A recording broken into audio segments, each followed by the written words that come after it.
ഈശോ മിശിഹായ്ക്ക് സ്തുതിയായിരിക്കട്ടെ. ആദ്യമായി ഈ പരിശുദ്ധമായ അൾത്താരയിൽ വന്ന് സാക്ഷ്യം പറയാനായിട്ട് എന്നെ അനുഗ്രഹിച്ച പരിശുദ്ധ അമ്മയ്ക്കും ഈശോയ്ക്കും ഞാൻ ഒരുപാട് നന്ദി പറയുന്നു. എൻ്റെ പേര് ധന്യ ജോസഫ്. ഞാൻ പൈങ്ങോട്ടൂർ എന്ന സ്ഥലത്തു നിന്നാണ് വരുന്നത്. ഞാൻ ആദ്യമായി കൃപാസനത്തിൽ വരുന്നത് 2022 നവംബറിലാണ്.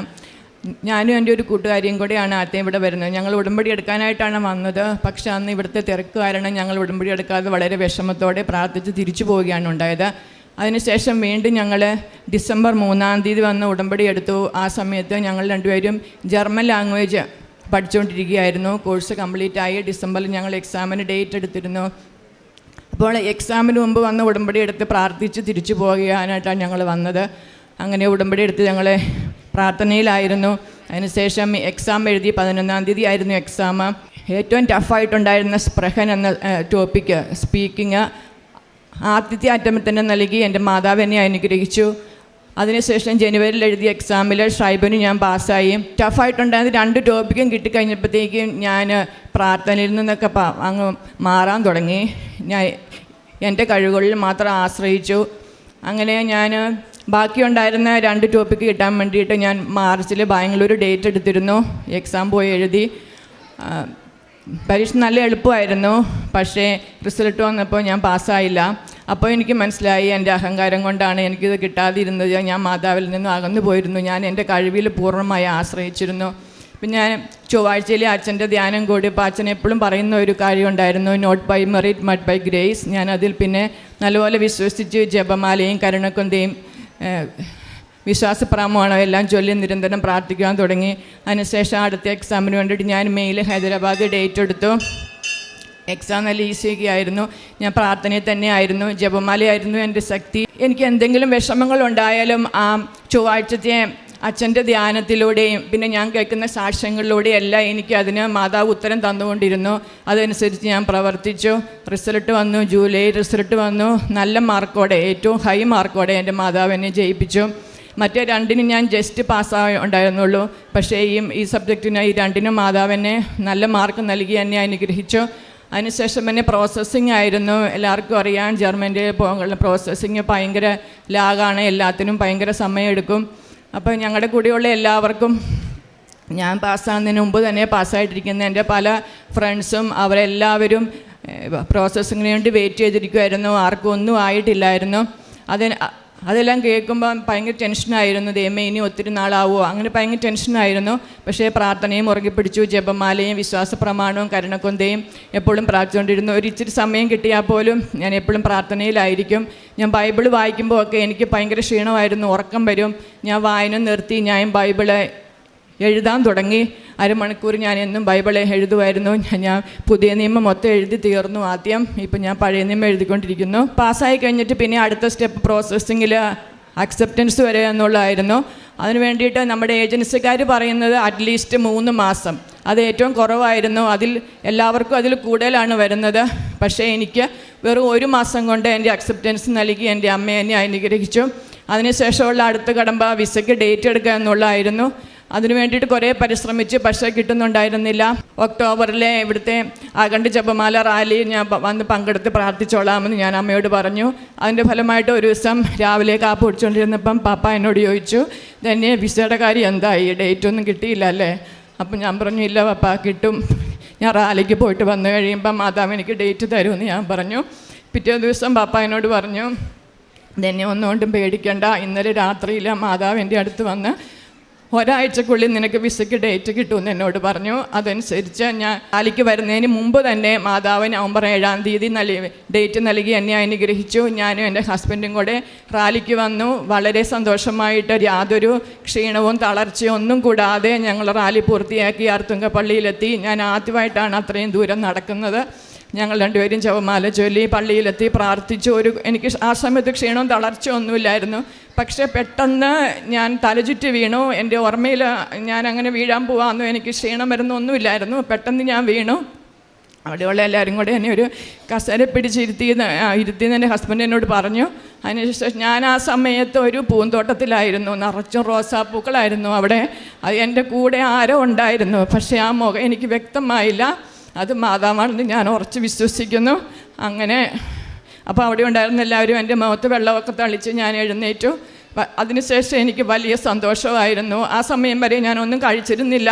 എന്നിട്ട് ഒരു ക്ഷീണമോ തളർച്ചയോ ഒന്നും എനിക്കില്ലായിരുന്നു. അത്രയും ദൂരം നടന്ന് വെയിലത്ത് പോയതിൻ്റെ യാതൊരു ക്ഷീണവും തളർച്ചയോ ഒന്നുമില്ലായിരുന്നു. പരിശുദ്ധ അമ്മ എന്നെ താങ്ങിക്കൊണ്ടിരുന്നു.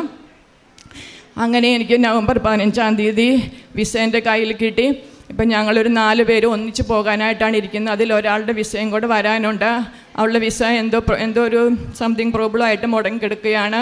അപ്പോൾ ഞങ്ങൾ പോകാനായിട്ട് ഇരുന്നപ്പോൾ അവരെന്നോട് പറഞ്ഞു ജനുവരി പോകാൻ തന്നെ, നമുക്ക് ന്യൂ ഇയറിന് പോകാമെന്ന് പറഞ്ഞു. പക്ഷേ ഇതുവരെ ഡേറ്റ് ആയില്ല.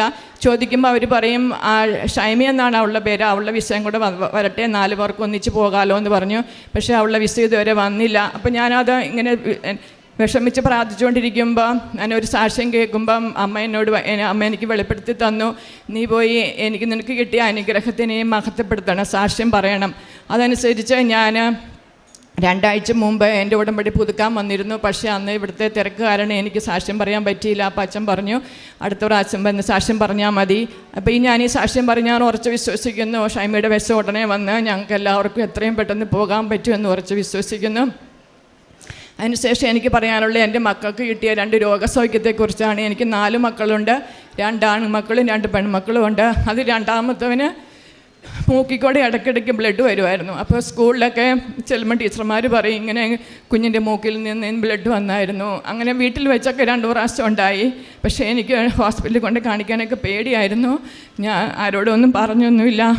സന്ധ്യാപ്രാർത്ഥനയ്ക്ക് ശേഷം സായന്ന പ്രാർത്ഥന ചൊല്ലിക്കഴിഞ്ഞ് ഞാൻ എന്നും മാതാവിൻ്റെ തൈലം അവൻ്റെ മൂക്കി പുരട്ടി പ്രാർത്ഥിച്ചു. അതിനുശേഷം ഇതുവരെ അങ്ങനെ ഒരു പ്രശ്നം അവനുണ്ടായിട്ടില്ല. അവനെ മാതാവ് പൂർണ്ണമായി സുഖപ്പെടുത്തിയെന്ന് ഞാൻ വിശ്വസിക്കുന്നു. പിന്നെ എൻ്റെ രണ്ടാമത്തെ മകൾ, അവൾക്ക് 5 വയസ്സാണുള്ളത്. അവയ്ക്ക് എപ്പോഴും ജലദോഷം, ചുമ, ഭയങ്കര പ്രശ്നമായിരുന്നു. അവളെ കൊണ്ട് ഞങ്ങൾക്ക് ഹോസ്പിറ്റലിൽ കയറി ഇറങ്ങാൻ മാത്രമേ സമയമുണ്ടായിരുന്നുള്ളൂ. ഒരു വർഷത്തിൽ 3 തവണയെങ്കിലും ഞങ്ങൾ അവളെയും കൊണ്ട് അഡ്മിറ്റ് ആവുമായിരുന്നു. അങ്ങനെ ഭയങ്കര വിഷമമായിരുന്നു. ഇടയ്ക്കിടയ്ക്കെല്ലാം അമ്മ എനിക്ക് ശ്വാസം മുട്ടുക എന്ന് അവൾ പറയുമായിരുന്നു. അതൊക്കെ കേൾക്കും ഭയങ്കര വിഷമമായിരുന്നു. അവളെ നേഴ്സറി ചേർത്തിരുന്നെങ്കിലും ഈ ജലദോഷവും ചുമയും കാരണം പലപ്പോഴും വിടാൻ പറ്റിയിരുന്നില്ല. അതിനുശേഷം ഒരു ദിവസം ചൊവ്വാഴ്ചത്തെ അച്ഛൻ്റെ ധ്യാനത്തിൽ രോഗസൗഖ്യ പ്രാർത്ഥനയിൽ അച്ഛൻ പറഞ്ഞു, മകൾക്ക് വേണ്ടി കരഞ്ഞ് പ്രാർത്ഥിക്കുന്ന അമ്മയുടെ കരച്ചിൽ ഈശോ കേട്ടിട്ടുണ്ട്. ഈശോ ആ കുഞ്ഞിന് സൗഖ്യം നൽകിയെന്ന് പറഞ്ഞു. അതിനുശേഷം ഇതുവരെ 4 മാസത്തോളമായി ഇതുവരെ അവൾക്ക് ഒരു ചുമയാട്ടെ ശ്വാസമുട്ടലാകട്ടെ ഒന്നും ഉണ്ടായിട്ടില്ല. അവൾക്ക് ഇൻഹേലറുണ്ടായിരുന്നു, ഞാനതെല്ലാം സ്റ്റോപ്പ് ചെയ്തു. ഇപ്പോൾ അത് ഉപയോഗിക്കുന്നില്ല. അങ്ങനെ എൻ്റെ പരിശുദ്ധ അമ്മ വഴി എൻ്റെ ഈശോ എൻ്റെ കുഞ്ഞിന് പൂർണ്ണമായ സൗഖ്യം നൽകി. അടുത്തതായിട്ട് ഞങ്ങളുടെ വീട്ടിൽ ഈച്ചയുടെ ശല്യം ഉണ്ടായിരുന്നു. ഈച്ചയെന്നൊക്കെ പറയുമ്പോൾ എല്ലാവർക്കും ഒരു വൃത്തിയില്ലായ്മയുടെ ഒരു ഇതായിരുന്നു. അപ്പോൾ അതനുസരിച്ച് ആരെങ്കിലും വീട്ടിലോട്ടൊക്കെ കയറി വരുമ്പോൾ എനിക്ക് ഭയങ്കര ഒരു ഷെയിമായിരുന്നു. ഇതെന്നെ എന്തോരം വൃത്തിയാക്കിയിട്ടാലും പിന്നെയും അടുക്കളയിലൊക്കെ എപ്പോഴും ഇങ്ങനെ നിലത്തോടെയൊക്കെ ഈച്ചയായിരുന്നു. ഭയങ്കര വിഷമമായിരുന്നു.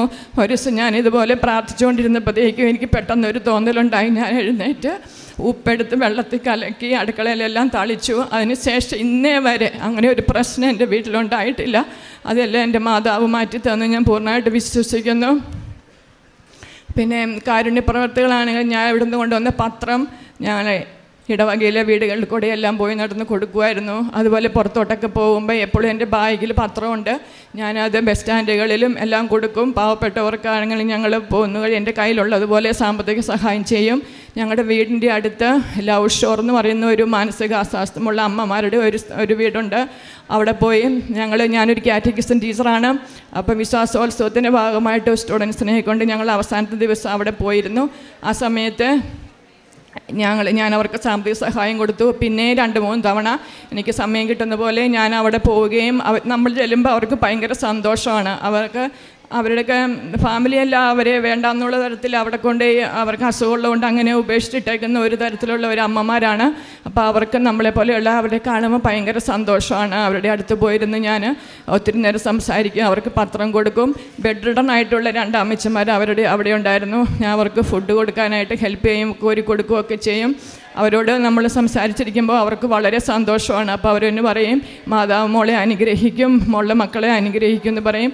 അതുപോലെ തന്നെ ശാന്തിനികേതൻ എന്ന് പറയുന്ന ഇതുപോലെ തന്നെ അമ്മച്ചിമാരുള്ള ഒരു സ്ഥലമുണ്ട്. ഞാൻ അവിടെ പോവുകയും ഞങ്ങൾ ക്രിസ്മസിന് 25 ദിവസം ഞങ്ങളെല്ലാവരും നോയമ്പെടുത്തിട്ട് ആ ഒരു ചെറിയ പണം അവർക്ക് വേണ്ടിയിട്ട് കൊടുക്കുകയും ചെയ്തു. പ്രാർത്ഥനയിൽ എൻ്റെ മക്കളാണെങ്കിൽ അവർക്കെല്ലാം നല്ല വിശ്വാസമാണ്. അതുപോലെ സ്കൂളിൽ പോകുമ്പോൾ അവരെന്നോട് പറയും, അമ്മേ ഞങ്ങളുടെ നെറ്റിയിലും മാതാവിൻ്റെ എണ്ണ തൂത്തുക, ഞാൻ പരീക്ഷയ്ക്ക് എനിക്ക് നല്ല മാർക്ക് കിട്ടും. അങ്ങനെയൊക്കെ പറഞ്ഞ് എൻ്റെ മക്കളെല്ലാവരും നല്ല വിശ്വാസത്തിലാണ്. ഞങ്ങളുടെ കുടുംബം മുഴുവനും നല്ല വിശ്വാസത്തിലേക്ക് വന്നു. പിന്നെ എൻ്റെ വീട് പള്ളിയുടെ തൊട്ടടുത്താണ്, ഒരു 10 മിനിറ്റ് പോലും നടക്കാനില്ല. എന്നാലും ഞാൻ പല ഒഴിവഴികളും പഴനിയുടെ ദിവസങ്ങളിൽ നേരത്തെ ഉടമ്പടി എടുക്കുന്നതിന് മുമ്പ് പള്ളിയിൽ പോകാറില്ലായിരുന്നു. പക്ഷേ ഇപ്പം എനിക്ക് പള്ളിയിൽ പോയില്ലെങ്കിൽ എന്തോ ഒരു വിഷമമാണ്. ദിവ്യബലി സ്വീകരിച്ചില്ലെങ്കിൽ, ഈശോനെ സ്വീകരിച്ചില്ലെങ്കിൽ അന്നത്തെ എൻ്റെ ദിവസം വ്യർത്ഥമാണെന്ന് എനിക്ക് തോന്നും. ഞാൻ എന്നും രാവിലെ പള്ളിയിൽ പോയി 4 മണിക്ക് തന്നെ എഴുന്നേറ്റ് ഞാൻ കൊന്തയും കരണക്കൊന്തയും എല്ലാം ചൊല്ലി എൻ്റെ വീട്ടിലെ പണികളൊക്കെ തീർത്തിട്ട് 8:30 ആകുമ്പോഴത്തേക്കും എൻ്റെ 4 മക്കൾക്ക് ഹസ്ബൻഡിനും പോകണം. അപ്പോൾ അതിന് മുമ്പ് അവർക്ക് ചോറ് ഉച്ചഭക്ഷണം കൊടുത്തു വിടണം. ആ സമയത്തൊക്കെ എൻ്റെ പണിയൊക്കെ തീർത്ത് ഞാൻ 6ത്തെ കുർബാനയ്ക്ക് പോയി എല്ലാം നല്ല സന്തോഷമായിട്ട് കഴിയുന്നു. പിന്നെ 2 ആഴ്ച കൂടുമ്പോൾ ഞാൻ കുമ്പസാരിക്കാറില്ലായിരുന്നു. ഉടമ്പടി എടുക്കുന്നതിന് മുമ്പ് സമയം കിട്ടിയ കുമ്പസാരിക്കും, പറ്റിയ കുർബാന സ്വീകരിക്കും, അങ്ങനെ ഒരു ലൈനായിരുന്നു. പക്ഷേ ഉടമ്പടി എടുത്തതിന് ശേഷം ഞാൻ 2 ആഴ്ച കൂടുമ്പോൾ കുമ്പസാരിക്കുകയും എന്നും ദിവ്യബലി സംബന്ധിച്ച വിശുദ്ധ കുർബാന സ്വീകരിക്കുകയും ചെയ്യുന്നു. എൻ്റെ മക്കളും ഈശോയിൽ വളരെ ആഴപ്പെട്ട് വളരുന്നു. എൻ്റെ മൂത്ത മകന് 10 വയസ്സാണ്.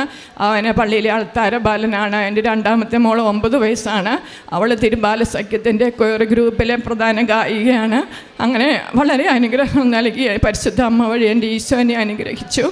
ഇനിയും അവിടെ ചെന്ന് കഴിഞ്ഞ് ജർമ്മനിയിൽ എത്തിക്കഴിഞ്ഞ ധാരാളം അനുഗ്രഹങ്ങൾ പരിശുദ്ധ അമ്മ വഴി എനിക്ക് ലഭിക്കുമെന്ന് എനിക്ക് ഉറപ്പുണ്ട്.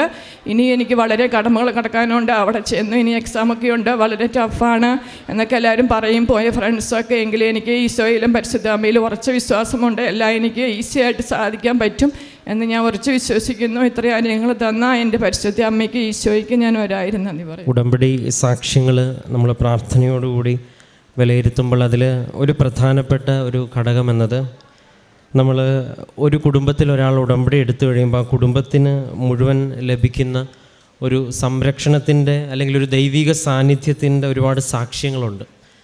അപ്പോൾ ഉടമ്പടി എടുത്ത വ്യക്തികളല്ല, ചിലപ്പോൾ ഉടമ്പടി എടുത്ത വ്യക്തിയുടെ കുടുംബത്തിലുള്ളവരാണ് മാതാവിൻ്റെ സാന്നിധ്യം അനുഭവിക്കുന്ന ഒരുപാട് സാക്ഷ്യങ്ങൾ നിങ്ങൾ പ്രാർത്ഥനയോടെ കേൾക്കുമ്പോൾ നമുക്ക് മനസ്സിലാവും. അപ്പോൾ ഈ ഒരു സാക്ഷ്യത്തിലും ഈ മകളുടെ ഒരു അങ്ങോട്ട് ജർമ്മനിലേക്ക് പോകാനുള്ള കാര്യങ്ങളോട് ബന്ധപ്പെട്ട് നിൽക്കുമ്പോഴും പിതാവാണ് അല്ലെങ്കിൽ പപ്പയാണ് പറയണത്, ഇത് കാര്യങ്ങളെല്ലാം ക്രമപ്പെടും, മാതാവ് എനിക്ക് സ്വപ്നത്തിലൊരു ഡേറ്റ് കാണിച്ചു തന്നു.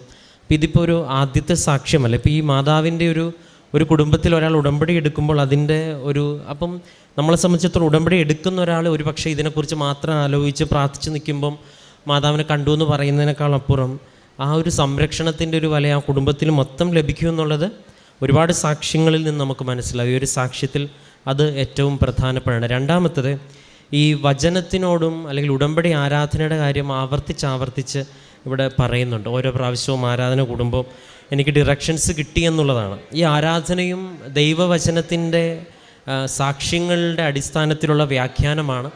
അപ്പം വചനവായനയും വായിക്കുന്നുണ്ടെന്ന് പറയുന്നു. സാക്ഷ്യങ്ങളും ദൈവവചനത്തിൽ ഓരോരുത്തരും അടിയുറച്ച് വിശ്വസിച്ച് കിട്ടിയ അവരുടെ ദൈവാനുഭവങ്ങളാണ്. ചുരുക്കത്തിൽ ഇതെല്ലാം ദൈവത്തിൻ്റെ വാക്കുകളാണ്. അതുകൊണ്ടാണ് ഇപ്പോൾ സാക്ഷ്യങ്ങൾ കേൾക്കുമ്പോൾ തന്നെ, നമ്മുടെ ചിലരുടെ സാക്ഷ്യങ്ങളൊക്കെ കേൾക്കുമ്പോൾ തന്നെ ഒരു അഭിഷേകം ഉണ്ടാകുന്നു എന്നൊക്കെ പറയുന്നത്.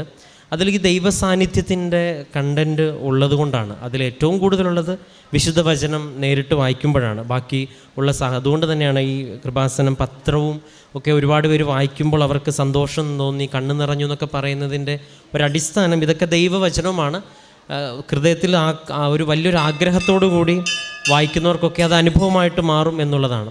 ഇനി മൂന്നാമത്തേത് വ്യക്തമായിട്ട് പറയണുണ്ട്. കുടുംബത്തിൽ വ്യക്തമായിട്ട് ഒരുപാടിടങ്ങളിൽ പോയി സഹായിച്ചതും ഒരുപാട് പേരെ സഹായിക്കാനായിട്ട് ശ്രമിച്ചതും മക്കൾക്കും ഒപ്പം തന്നെ വിശ്വാസം പകർന്നപ്പം ഇതിൻ്റെ പിന്നിൽ മാതാവിൻ്റെ സാന്നിധ്യം ലഭിക്കുന്നതും അല്ലെങ്കിൽ ഇതെല്ലാം മാതാവ് കൊണ്ടുപോകും. ഈ ഭാരങ്ങളെല്ലാം ഇങ്ങനെ വളരെ ലൈറ്റായിട്ട് പ്രാർത്ഥനയിൽ കൊണ്ടുപോകാൻ സാധിക്കുന്നു എന്നൊക്കെ പറയുന്ന ഉടമ്പടി സാക്ഷ്യങ്ങളുടെ തന്നെ ഏറ്റവും പ്രത്യേകതകളിൽ ഒന്ന് തന്നെയാണ്. ഒപ്പം പിന്നെ ഒരു കാര്യം പറയുന്നുണ്ട്, ഉടമ്പടി വസ്തുക്കൾ ഉപയോഗിച്ചപ്പോൾ വീട്ടിലുണ്ടാകുന്ന മറ്റേ ഈച്ചയുടെ മറ്റ് ശല്യങ്ങളും എല്ലാം മാറിയെന്നുള്ളത്.